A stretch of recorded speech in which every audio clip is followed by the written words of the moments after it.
반갑습니다. 방금 소개받은 김우협입니다.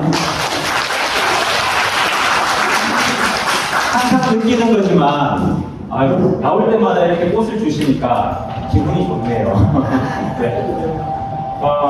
오늘은 원래 이제 제가 오늘 저녁 비행기로 다시 클락으로 들어가는 일정이었습니다. 그래서 시간이 되게 빡빡한데 그럼에도 불구하고 이병렬 이사님과 대화 중에서 한번 행사에 한번 가봐야겠다, 그런 생각이 들어서 참여를 하게 됐고요.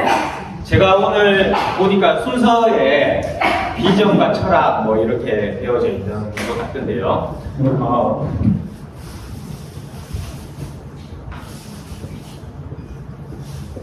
저희 블록체인 쪽이 제가 항상 했던 말이 있습니다. 근데 블록체인이 뭔지, 앞으로 어떻게 변할 건지, 이게 우리한테 어떻게 도움이 되고 뭘 해야 될 건지 라는 부분을 알려 그러면 내가 지금 하고 있는 게 뭔지를 좀 알아야 되지 않겠는가. 그래서 되게 얇지만 책을 한권 적어놓은 게 있습니다. 그래서 우리의 철학이 뭔가, 우리가 이걸 왜 하고 있는가 라는 부분에 대해서 PGA의 7가지 철학에 대해서 그 내용을 말씀을 드렸었고, 그 철학 중에 첫 번째가 뭔지 아십니까?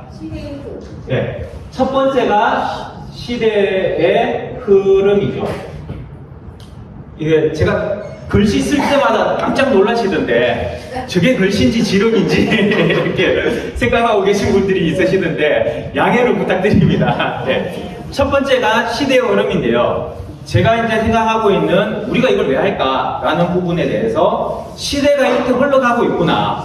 제가 블랙록이라는 전 세계의 제일 큰 조단위 때가 아니라 경단위 때의 자본을 운영하는 운영사가 앞으로 블록체인에 투자할 겁니다 라는 내용을 이야기할 때 사람들이 안 된다라고 했던 사람들이 거의 많습니다. 왜냐하면 야, 블랙록 그렇게 전 세계에 대단한 자금을 움직이는 회사가 형체도 없는 블록체인에 왜 투자해? 그걸 왜 블랙록이 거기에 왜 투자 상품을 만들어? 라고 이야기를 했었는데 지금 어떻습니까?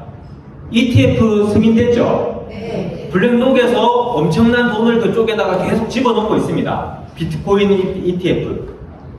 그러니 시대는 그렇게 금융을 잘 알고 전 세계에 조단위 때도 아닌 경단위 때의 돈을 움직이는 그 회사도 블록체인을 앞으로의 자산으로 생각을 하는구나. 이게 이미 증명이 되고 있는 내용입니다.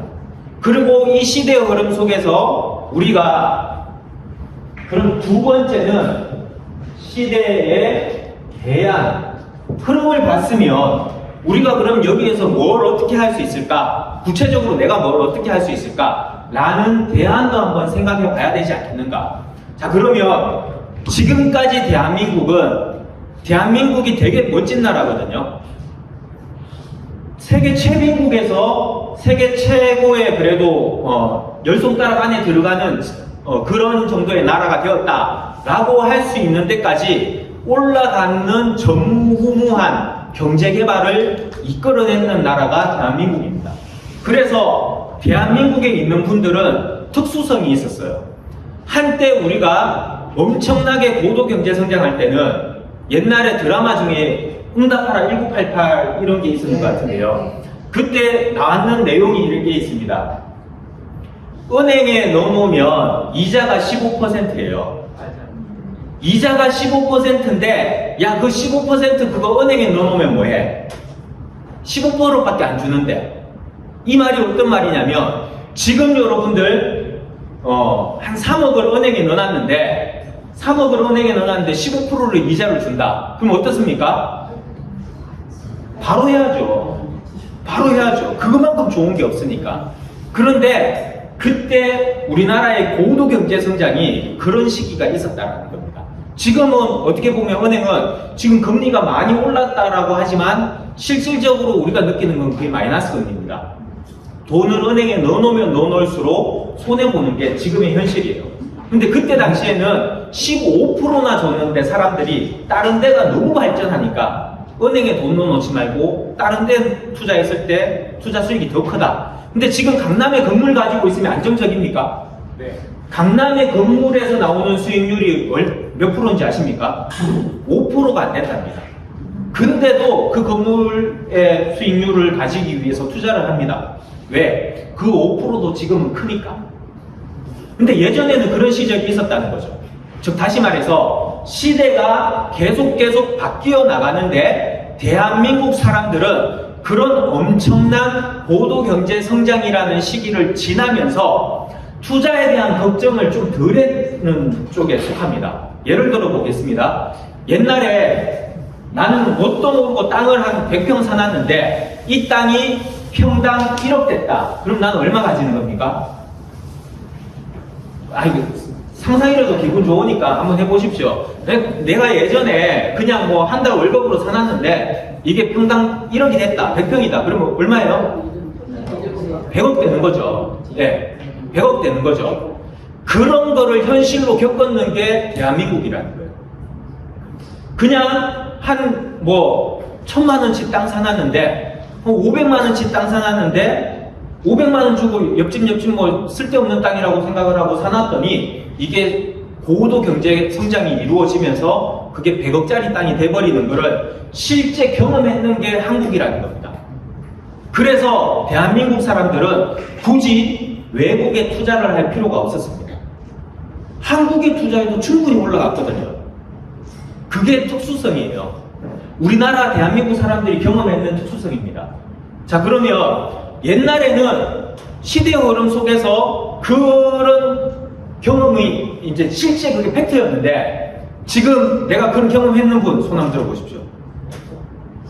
안타깝습니다. 나는 뭣도 모르고 그냥 나는 땅 한 100평 또는 한 500평 사놨는데 그런 땅이 어마어마하게 올랐다. 그 경험을 누군가는 했다는 겁니다. 누가 했을까요? 그 땅이 어떻게 변할지 아는 사람들이 대부분 했습니다. 왜? 정보거든요. 시대의 흐름을 알고 이렇게 갈 거구나 라는 걸 알고 이 땅이 개발되면 이만큼 되겠구나 라는 걸 알았는 사람들이 강남에 다 투자를 해놨는 겁니다. 근데 운 좋게도 아버지 때부터 그냥 그 자리에 계속 살았는데 팔지도 않고 그 땅을 계속 지켰는 사람이 있어요. 그런 사람들이 지금 보시면 엄청난 부자가 되어져 있습니다. 왜? 대한민국이 그만큼 성장했거든요. 그런데 여기에서 우리가 시대의 흐름을 이야기하다가 시대의 대안을 이야기하면서 왜 이런 이야기를 하느냐? 시대는 이제 대한민국은 고도 경제 개발은 끝났다라는 겁니다. 이제 은행에 맡겨놓으니까 15%밖에 안 줘. 이런 시절은 이제 끝났다라는 거예요. 대한민국 사람들이 아무 땅이나 아파트나 투자해놨더니 5년 뒤에 10년 뒤에 올랐더라. 이 시대가 이제 거의 끝났다라는 겁니다. 자, 그런데 중국 사람들 또는 유대인들 이런 사람들은요 어떤 곳에 가면 땅에 대한 투자를 할까요? 안 할까요? 그 사람들 엄청 합니다. 대한민국에서 한 3억에서 5억 내 집 다 포함해서 가지고 있으면 그냥 살아가는 사람들입니다. 그런데 중국에서 3억에서 5억 가지고 있는 사람들은요 다 포함해서 그 사람들을 어떻게든 쪼개서 다른 나라에 내가 만약에 그런 연결이 되어져 있다면 땅 살려고 안달이 되어져 있답니다. 왜? 그 성장하는 그 지역에 그 땅을 확보해 놨더니 시간이 지나면 자기들이 승자가 된다라는 것을 경험했거든요. 그게 한국이 어마어마한 그런 성장을 이루어내는 땅도 한국입니다. 그런데 덩달아서 그렇게 예전부터 해외나 어떤 땅에 대한 투자를 계속적으로 찾아보고 있던 그 사람들이 중국은 어딜 가나 차이나타운이 이루어져 있죠. 왜? 땅 사서 그런 겁니다. 자기들 땅으로 만들어서 그런 거예요. 근데 가만히 보면 그 땅이 나쁘지 않아요.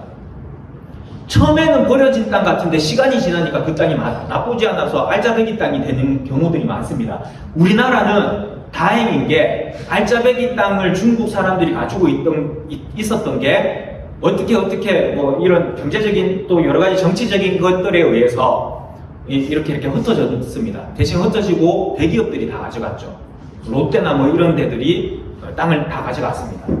그런데 해외에 가보잖아요. 그 알짜배기 땅들 때문에 시간이 지나면 결국에는 중국인의 거부들이 다 나타납니다. 그리고 그 지역의 경제를 장악합니다. 여기에서 제가 드리고 싶은 말이 뭐냐면 시대 대안 이야기하면서 이야기를 했는데요. 시대의 흐름 속에서 시대의 대안이 있어야 되는데 대한민국의 땅 손놈이 이제 올라가느냐.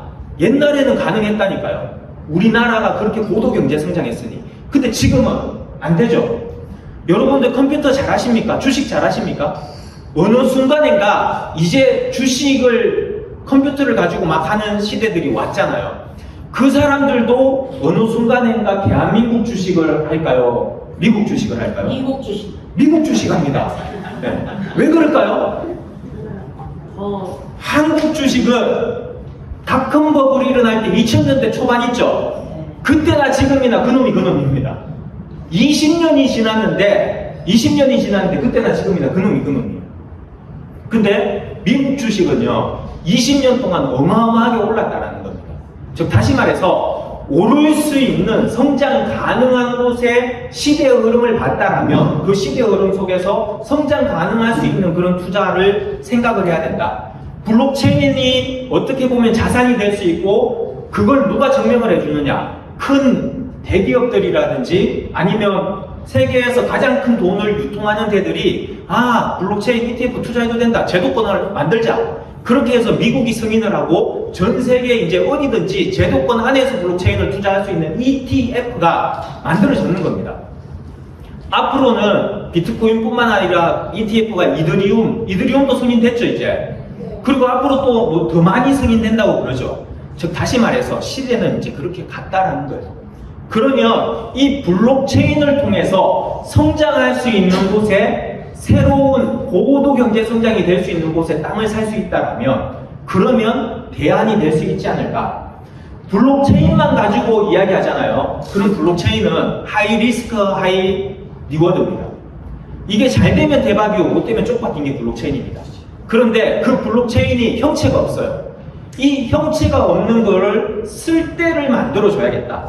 그래서 제가 맨 처음에는 어떤 생각을 했냐면 온라인에서 지갑이라든지 어플이라든지 이런 것들로 쓸 곳을 만들어 드리자라고 했는데 지갑이나 어플이나 쓰는 사람들이 이 체감을 잘못해버리면 그러면 만들어 놓나 안 만들어 놓나 가치가 크게 있지 않구나. 그럼 실제 진짜 가장 가치를 가질 수 있는 구조가 뭐냐? 그게 리얼리티였습니다.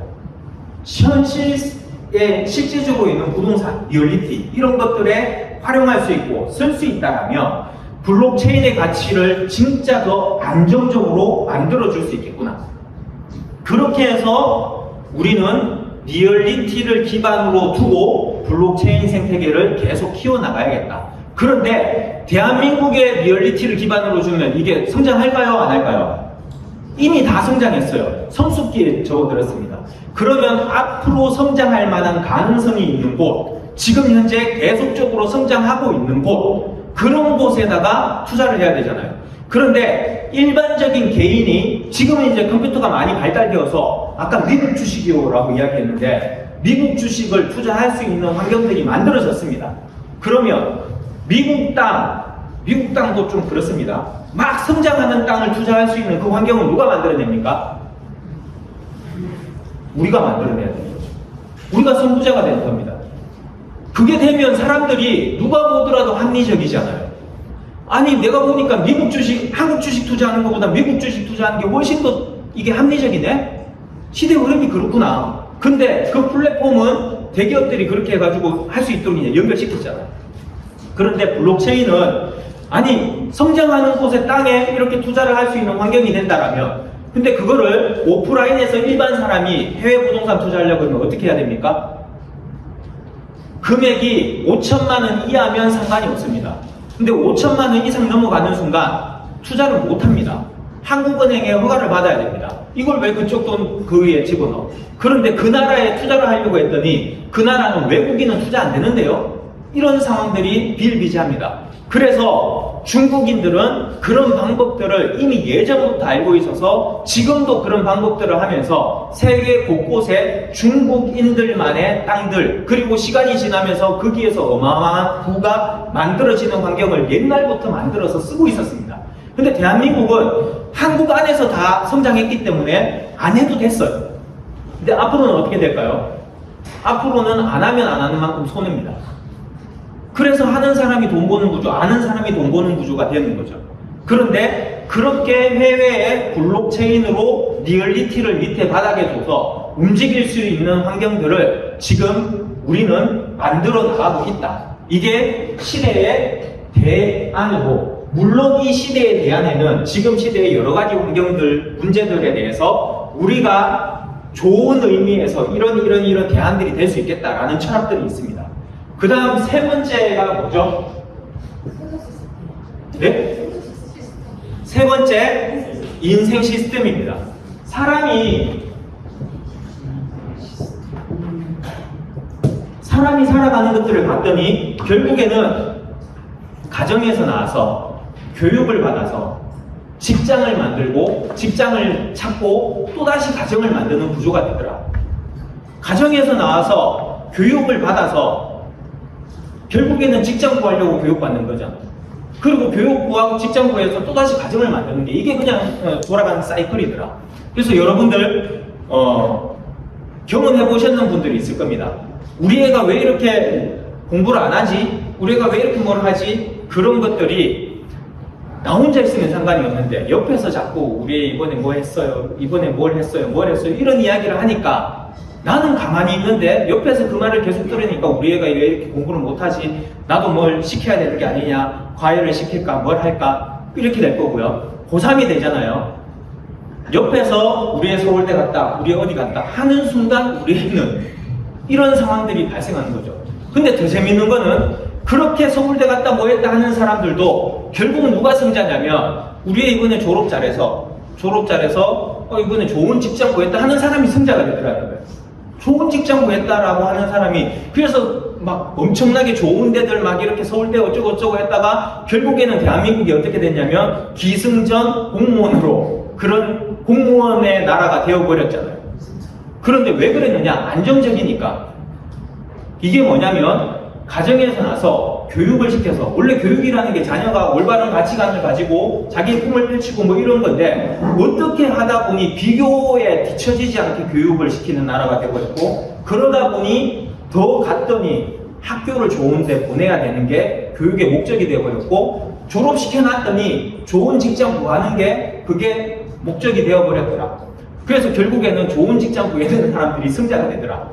그런데 거기에서 또 그 다음 걱정거리는 뭡니까? 이제 좋은 직장 구해놨더니 이제 결혼시키는 게 걱정이잖아요. 결혼시키면 어떻게 됩니까? 가정을 이루죠. 가정 이루면 또 자녀가 생기죠. 그럼 자녀는 또 교육으로 들어가야 되는 거예요.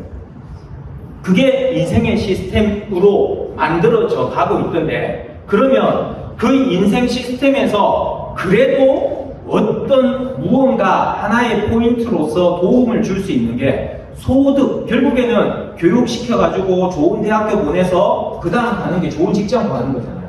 소득 시스템을 이 블록체인 생태계 속에서 만들어낼 수 있다면 그러면 좋은 대안이 될 수 있을 것이다. 그래서 우리의 철학 중에 하나가 소득 시스템입니다. 그러면 이 소득 시스템을 만들어가기 위해서 생태계를 밑에 깔아야 되는 겁니다. 어떻게 생태계를 만들까? 어떻게 이런 환경들을 만들어 갈 수 있을까? 여기에 투자했는 사람들도 그렇고 여기에 투자를 계획하는 사람들도 그렇고 어떻게 수익이 나올 수 있게끔 만들어질까? 그렇게 해서 고민하고 있는 게 이 소득 시스템입니다. 그런 고민 속에서 여러 가지 것들이 만들어져 가고 있고, 그 고민을 함께 만들어 가고 있는 게 우리가 생각을 하는 팀워크이라는 겁니다. 즉 다시 말해서 이런 고민 속에서 여기에 앉아있는 여러분들이 저를 그냥 개인적으로 알아서 오지는 않았을 거예요. 여기 있는 분들을 통해서 PJ라는 게 어떤 거구나 이렇게 듣고 오셨을 겁니다. 그러면 이렇게 듣고 왔는 분들이 모여져 있는 게 이게 팀이에요. 그러면 이 팀워크 속에서 어떻게 소득 시스템 이것들을 잘 만들 수 있을까? 그러면 아이템들이 현실적이어야겠죠. 아이템들이 좋아야겠죠. 그렇게 해서 우리는 이런 밑도 끝도 없이 이거 될만하니까 해보자, 이렇게 한번 해보자, 이게 유행이니까 한번 해보자 라는 게 아니라 시대의 흐름 속에, 시대의 대안 속에 인생을 생각을 하고 소득을 생각을 했더니 이런 환경을 만들어가는 게 이게 합리적이다 라고 이야기를 할 수 있는 겁니다. 자, 그러면 이 합리적인 구조를 만들기 위해서 가장 최근에 지금 저희가 하고 있는 게 뭐예요?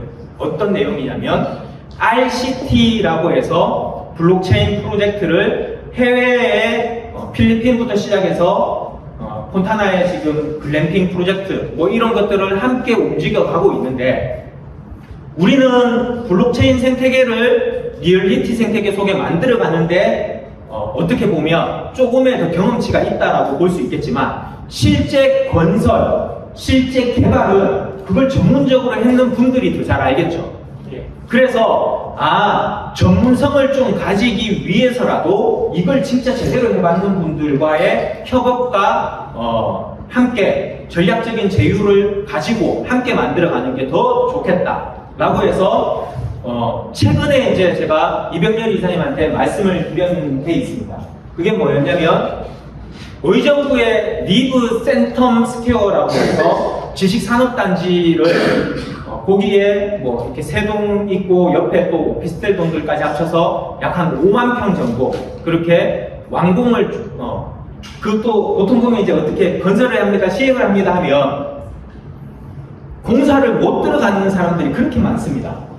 공사를 못 들어가는 것도 아니고 공사하다가 하면서 안 되는 것도 아니고 준공해서 입주까지 했는 그 구조를 만들어 놓았는 대표님이 오늘 이 자리에 저와 함께 참석해 주셨습니다. 잠깐 소개 한번 드리겠습니다. 박선주 대표님.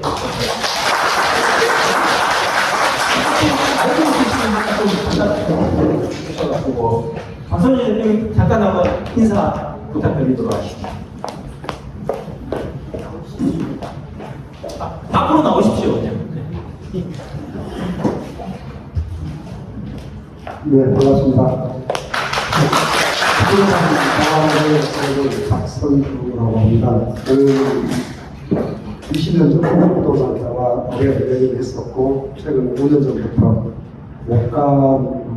목감 시흥시 조남대에 있는 목감 식사주부터 의정부 밀라가시에 센텀스퀘어 리브, 그래서 지식사주부터 오피스텔, 실제 공사를 하고 완공을 시켜서 입주까지 시키고 그런 개발을 하는 사람인데, 이렇게 오늘 여러분들하고 하는 김영국 의장님을 통해서 여러분 뵙게 해서 너무 반갑고 감사합니다. 혹시 그 공사 규모가 경험치가 어느 정도 되십니까? 제가 직접 대표이사가 있고 지금 제가 지금 하고 있는 것은 공사 규모 자체는 연매출이 아니라 전체 매출도 한 5천억 정도, 공사비는 제가 한 3천억 들었습니다. 우리나라 물지의 건설 사업을 이펙트 건설하고도 공사를 주어서 마무리 지었고, 지금 앞으로도 뭐 제주도뿐만 아니라 여러 가지 또 사업을 시행을 하고 있고, 반대로 또 필리핀 클락에 제가 제 친구랑 같이 컨도미니엄, 그다음에 이제 클락에 의장님과 같이 지금부터 사업을 진행하려고 합의하고 준비 중에 있습니다. 감사합니다.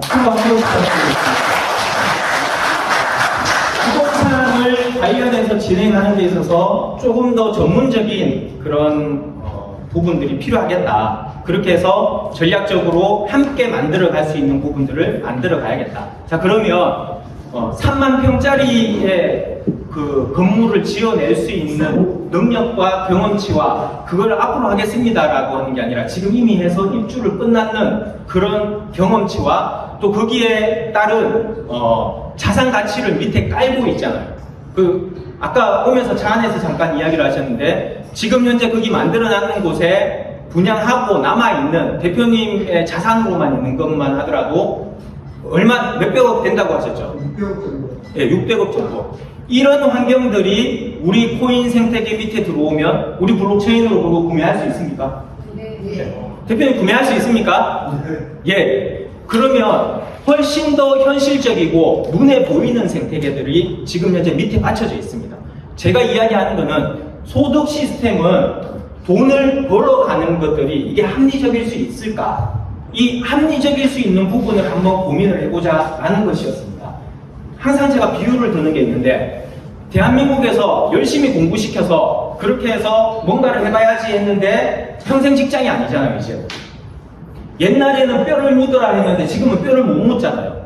그러니까 그 직장이 아니라 투잡, 쓰리잡을 해야 되는 상황에서 야, 이거 부동산 중개관리사 이것도 내가 한번 해볼까? 그 고민하셨던 분 손 한번 들어보십시오. 아, 없으시네요. 아, 한 분 계시네요. 예, 부동산 중개관리사 그거 하려고 그러면 일단 자격증 필요하죠. 공부해야 됩니다. 그 자격증 공부하고 난 다음에 내가 그 경험치도 쌓아야 되죠. 거기에 관련되는 공부를 내가 연필로 하는 공부가 있고 실제 경험으로 하는 공부를 또 더 해야 됩니다. 그러고 난 다음에 그 매장을 하나 내야겠죠. 매장을 하나 내는데 창업비가 들어갑니다. 그러고 난 다음에 누군가로부터 물건들을 막 광고를 내고 해서 받아들입니다. 그리고 중개를 시작합니다. 중개를 시작하면 거기에서 내가 1억짜리를 하나 팔았다. 거기에서 내가 벌어들일 수 있는 거는 법정 수수료 0.9% 이것저것 빼고 난 다음에 0.6%, 5% 뭐 이 정도를 벌어갈 수 있는 구조입니다. 그게 지금 현재의 일반적인 구조예요. 그렇다면 우리 생태계에서 만들어 놓았는 앞으로의 성장 가능성이 있는 블록체인 생태계 속에서 이제는 조금 더 바로바로 활용할 수 있는 글램핑이라든지 바로 수익이 날 수 있는 모델을 만들어 놨는데 이런 것들을 누군가한테 소개를 하고 중개를 했더니 그런 자산을 중개를 했더니 훨씬 더 과정이 간편해지고 블록체인으로 할 수 있고 그걸 가지고 수익률이 0.6%가 아니라 6%만 돼도 10배인데 그거에 2배, 3배 이렇게 바로 받아갈 수 있다면 합리적이지 않을까? 우리가 가지고 있는 소득 시스템이 여기에서 앞으로 생태계가 늘어난다라면 훨씬 더 전문성을 가지고 있는 분들을 통해서 만들어지는 것들이 규모 있게 훨씬 더 늘어난다라면 그걸 또 당시 바로 우리가 바로 활용할 수 있게 해외는 또 너무 멀다 싶으면 국내 안에서도 바로 볼 수 있도록 이렇게 함께 하고자 하는 분들도 계시잖아요. 그러면 이제 생태계들이 점점 탄탄해지고 있는 거잖아요. 그러면 이 탄탄해지고 있는 생태계에서 우리가 5번째 철학을 한번 생각을 해봐야 됩니다. 5번째가 뭐죠?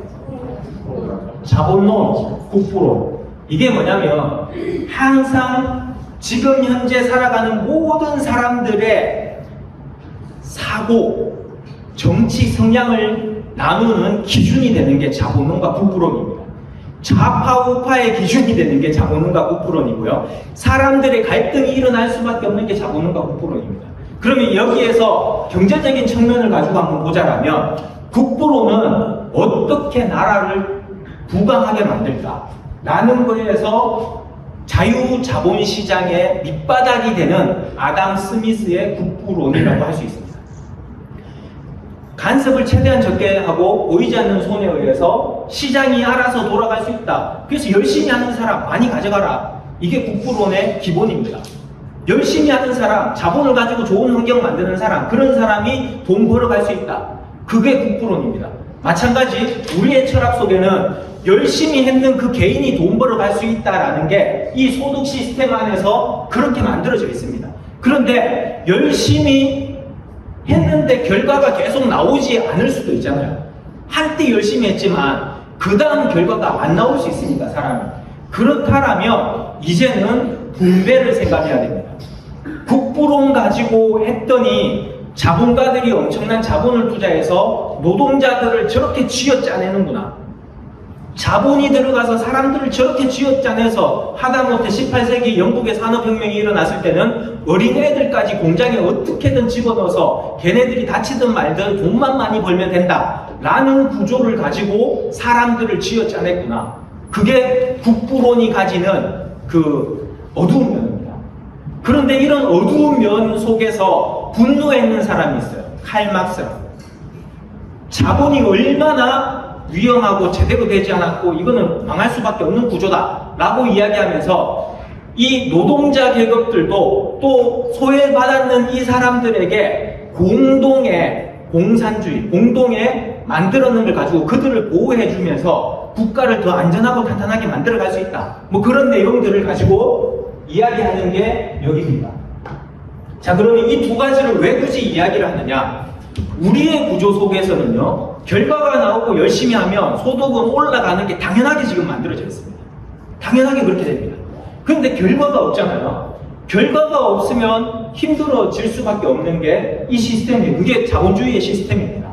그럼에도 불구하고 결과가 없는 상황일지라도 함께 이것들에서 대안을 만들어 볼 수 있지 않을까. 그래서 고민을 했는 게 국부론과 자본론 이 두 개를 가지고 함께 고민을 했습니다.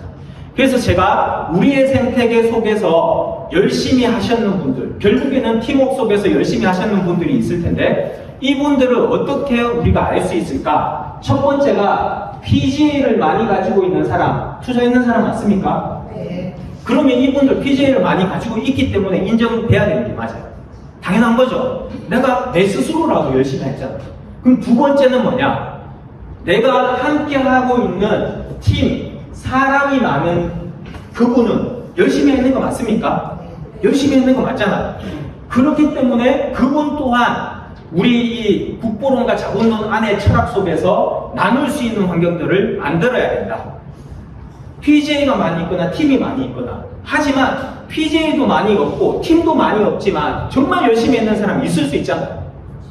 그런 사람들은 어떻게 판단할 수 있을까? 그 판단의 기준 중에 하나가 리더들과의 화합, 리더와 함께 리더를 존중하고 함께 했는 분들, 그래서 리더의 추천을 받아야겠다. 팀워크 연구소에서 리더가 인정하는 분, 이분들이 우리 생태계 속에서 이 다섯 번째 철학 안에서 함께 성장해 나갈 수 있는 그림을 그려야겠다라고 생각하고 있는 게 다섯 번째 철학입니다. 자, 그런데 여기에서 한 가지 제가 부탁드리고 싶은 게 뭐냐면 결국에는 우리가 지금 만들어가고 있는 이 구조, 사실 이제 우리가 풀빌라를 하나 지었다고 치겠습니다. 풀빌라를, 그것도 해외 성장 가능성에 계속적으로 오르고 있는 그 풀빌라를 일반인이 그걸 구매하려고 그러면 구매를 몰라서 못합니다. 그런데 블록체인 생태계 속에서 그렇게 구매를 할 수 있다면 간편하고 좋은 거 맞습니까? 블록체인이 훨씬 더 편리함을 만들어줬잖아요. 자, 그러면 그렇게 했는데 10억짜리였다, 그 풀빌라가. 그러면 열심히 했는 그걸 소개했고 결과를 열매를 만들었는 나는 얼마를 벌어갈 수 있습니까? 10%를 가져간다 치면 10%를 받아간다 치면 1억 벌어가는 거예요. 보통 10억짜리 아파트 하나 팔면 부동산에서 얼마 벌어갑니까? 한 달 월급 겨우 벌어가죠. 한 달 월급도 못 벌어가요. 그런데 그렇게 열심히 내가 했더니 열매가 있으면 그냥 1년 연봉을 벌어갈 수 있습니다. 여기에서 우리 철학은 뭐였냐면 하이 클래스의 잡을 들이자. 내가 이 생태계 속에서 사실 이제 처음 하는 직장이 그 사람의 평생을 좌우할 수 있습니다. 그런데 어떤 사람은 포커스가 나는 차를 팔아야지 라고 한다라면 나는 아반떼를 팔아야지 하면 아반떼 많이 팔리고 인기 있잖아요. 계속 바쁘게 그것만 계속 팔아내야지 내가 먹고 살 수 있습니다. 그런데 어떤 사람은 나는 람보르기니 팔아야지 아반떼 20대 100대 팔 때 그거 한 대 팔면 수익이 더 좋을 수도 있어요. 그러면 어떻게 보면 이분이 잘못됐다라는 거 아닙니다. 똑같이 열심히 살아가시는 분들이에요. 근데 어떻게 보면 아반떼가 아니라 람보르기니 10억짜리 20억짜리를 팔 수 있는 이게 능력이라고도 할 수 있습니다. 그런 능력을 드릴 수 있다는 게 우리 생태계 중에 하나다. 그런데 이 람보르기니가 아니라 요트라면 20억, 30억짜리에서 내가 2년, 3년 연봉을 여기에서 가져갈 수 있다는. 근데 이게 현실이라면 답도 없는 것도 아니고 뭐 이렇게 눈에 보이지 않는 거 그냥 코인 이야기하는 것도 아니고 현실의 리얼리티를 가지고 있는 그 상태를 회사가 앞장서서 개발하고 만들어 놓았는 것을 여기 있는 분들이 그대로 활용할 수 있다면 이거는 되게 합리적이다. 그렇게 해서 합리적으로 만드셨는 그거에 열심히 하셨는 분은 그에 합당한 그 30억을 팔았다. 그러면 3억, 4억 가져가시는 거예요. 그러면 한 건에 수익률이 높아졌죠. 하이 클래스 잡을 가지셨죠. 그런데 그걸 통해서 더 만들어졌는 생태계 중에 1번 남아있는 부분들을 같이 고생하셨던 분들이 그걸 또 누리고 확장할 수 있는 구조를 만들어 놓아야겠다. 그게 우리 철학 속에 그대로 녹아져 있습니다. 여기에 자본론과 국부론에 대한 고민이 되게 철학적이거든요.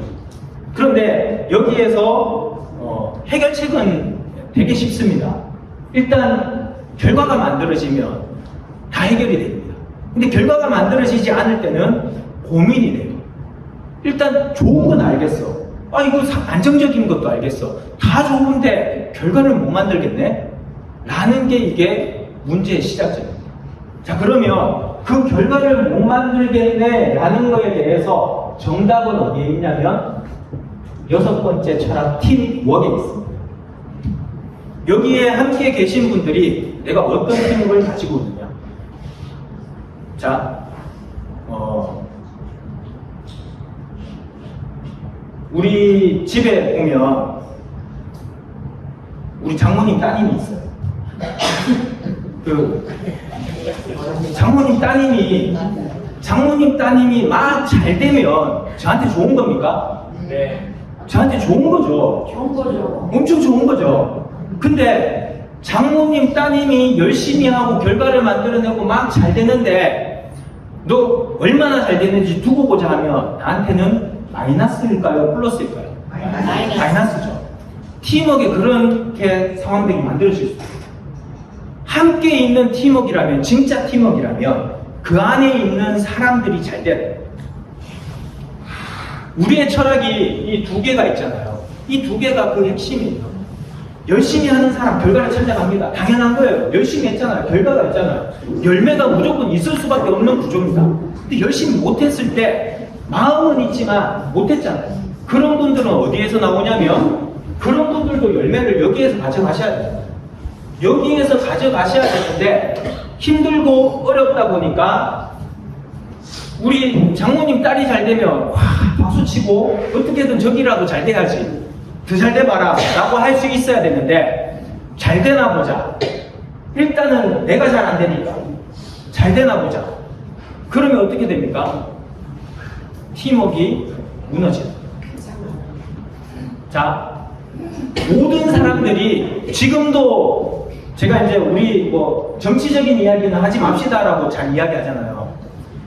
민주당 손 들어 보십시오. 됐습니다. 국민 발 들어 보십시오. 됐습니다. 네.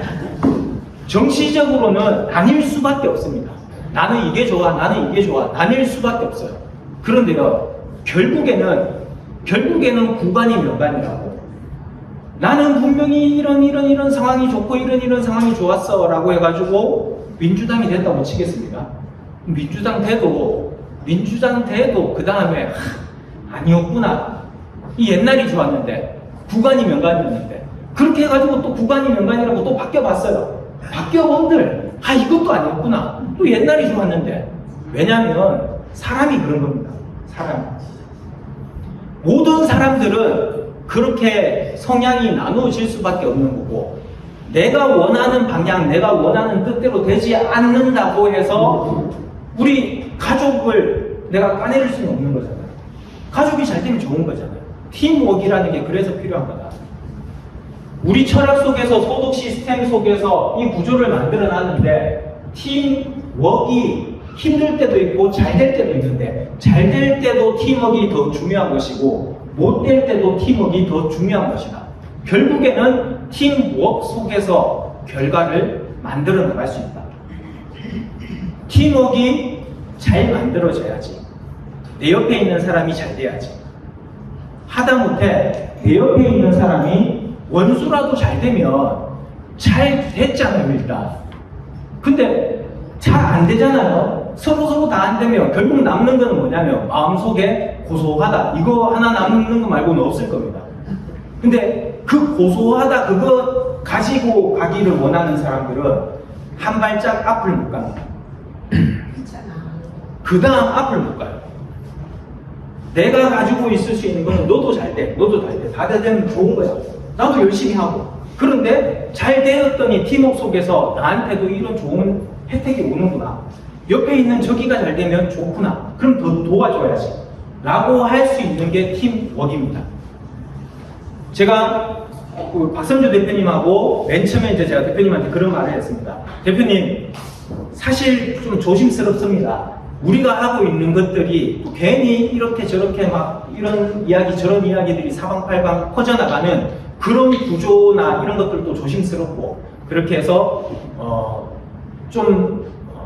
딱 정말 함께 갈 사람들 위주로 그렇게 팀이 잘 만들어져서 진짜 그 프로젝트들 하나하나를 열매를 맺었으면 좋겠습니다. 라고 이야기를 하면서 그래도 제일 중요한 거는 혼자는 못한다는 것이었습니다. 그렇게 해서 박선주 대표님이 함께 하겠다. 마찬가지 박선주 대표님도 모르시는 분야가 있다라면 그 분야에서 함께 하겠다.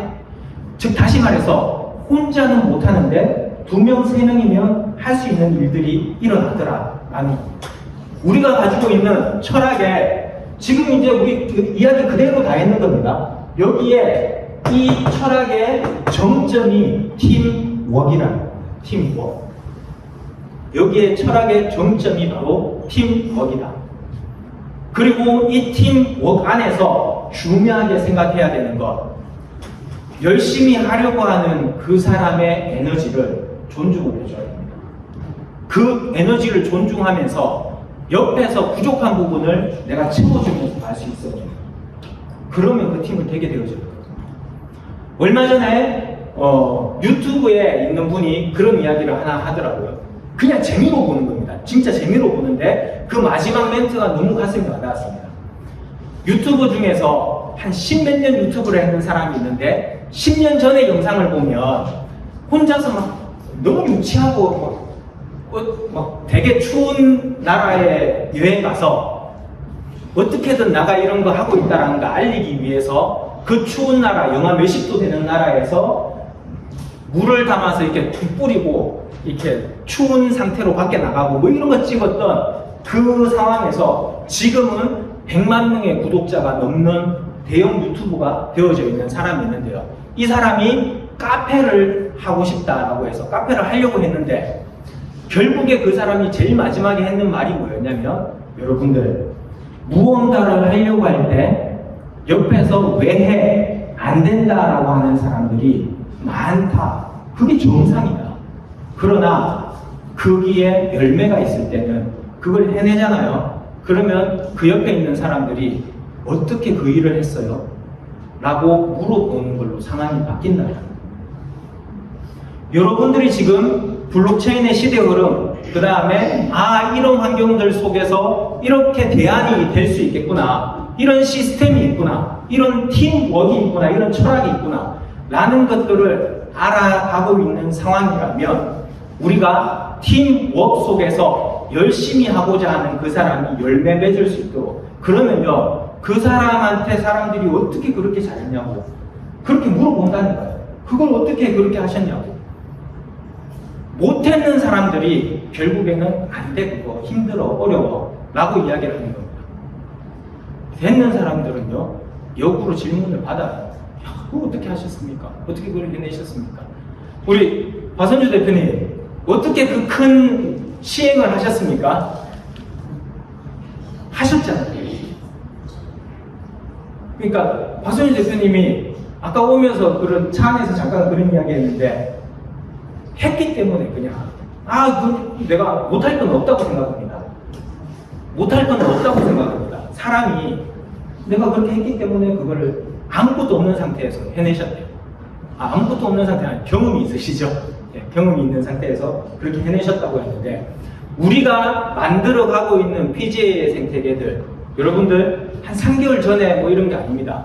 몇 년 전부터 차곡차곡 하나하나 만들어 왔는 이 생태계들 속에서 우리가 가고자 하는 방향과 철학을 가지고 여기 있는 분들에게 더 좋은 생태계를 조금의 더 전문성을 가지고 누가 보더라도 합리적일 수 있는, 눈으로 확인할 수 있는 그 생태계에 대한 성장과 확장을 만들어가고 있는 우리 PGA의 환경 속에서 팀워크라는 가장 중요한 이 카테고리를 여러분들이 기억을 하시면 제일 마지막이 뭡니까?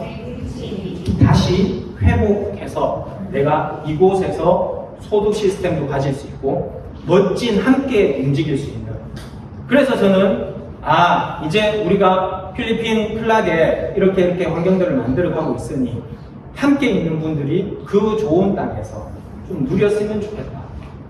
여러분들, 우리가 지금 현재 대한민국에 있는 분들이요, 돈이 없는 분들이 아닙니다. 전 세계 경제력으로 10위권 정도에 있는 나라가 대한민국이라는 나라예요. 그리고 그분들이 무언가 그냥 놀러를 가더라도 무언가 소비를 할 수 있는 정도는 됩니다. 1년에 비록 한 번을 갈지언정, 어떤 분은 돈이 많으니까 1년 내도록 할 수도 있겠지만 한 번을 갈지언정 소비를 할 수 있습니다. 그런 분들이 조금 더 좋은 환경 속에서 투자가 눈에 보이지만 굳이 투자를 하지 않아도 소비하러 올 수 있는 곳들이 그 지역입니다.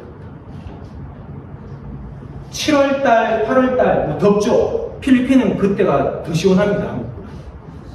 그리고 11월달, 12월달 환절기 춥죠. 어르신들 그때 오히려 몸이 다 아프죠. 그런데 거기는 그때 되잖아요. 23도에 서늘한 바람이 붑니다. 훨씬 더 따뜻한데 시원한 그런 환경입니다. 그런 환경 속에서 여러분들이 와서 거기에서 여행을 즐기고 레저를 즐길 수 있고, 제가 골프를 우리가 포커스를 맞췄습니다. 왜냐하면 골프가 더 많은 사람들이 거기에 와서 활용할 수 있는 카테고리이기 때문에. 그런데 최근에 생각을 조금 바꿔서 우리 철학 속에서 함께 더 많은 분들이 누릴 수 있다라면 파크 골프도 거기에 하나를 지어야겠다라는 생각을 했습니다. 훨씬 더 많은 분들이 와서 즐길 수 있고 글램핑을 즐기고 레저 즐기고 거기에 바다를 즐기고 파크 골프도 즐기고 골프 치시는 분들은 골프도 즐기고 또 어떤 분들은 스텔스 프라이빗라고 해서 카지노도 즐길 수 있는 그런 다 하나씩 눈에 보이는 것들을 만들어가는 그 생태계 속에서 팀워크로 함께 결과를 만들어내는 그 PGA 팀워크가 되었으면 좋겠다라는 생각이 들어서 오늘 이 자리에 오늘 저녁에 제가 비행기를 타고 다시 들어가거든요. 들어가기 전에 잠깐 들렸습니다. 오늘 이 이후에 이병렬 이사님을 통해서 팀워크에 뭔가 새로운 활기를 풀어놓을 수 있는 환경이 없을까요? 라고 이야기를 하셔서 그렇다면 우리가 지금 준비하고 있고 국내 생태계들 의정부 센텀이라든지 목감 지식산업센터라든지 바로바로 활용할 수 있는 것들도 있으니 이 생태계 속에서 새로운 환경들 더 다시 팀이 뭉칠 수 있는 그런 환경들까지도 한번 만들어 봐야겠다라고 해서 말이 나왔는 김에 응원차 박선주 대표님하고 같이 이렇게 함께 와보게 되었습니다. 오늘 어쨌든 이 시간을 내어서 이 자리에 참석해 주셨는데 이 다음 이후의 시간에도 이 시간이 진짜 금 같은 시간이잖아요. 이 금 같은 시간을 잘 차곡차곡 쌓아서 좋은 사람들과 함께 멋지게 퍼져나갈 수 있는 그런 성장하는 비즈니스 모델을 만들 수 있었으면 좋겠다라는 생각을 가지면서 부탁을 드리면서 여기에서 마치도록 하겠습니다. 감사합니다.